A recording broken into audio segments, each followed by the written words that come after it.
You are looking at Julian's pronunciation guide, where we look at how to pronounce better some of the most mispronounced words in the world, like this other curious word. But how do you say what you're looking for today?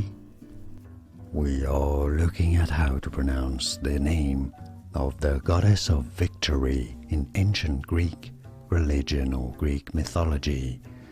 Of course, that's a name that we know and associate with shoes in general and sports, accessories and equipment.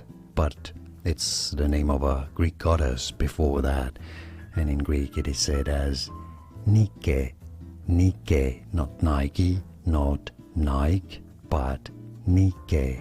And now you know.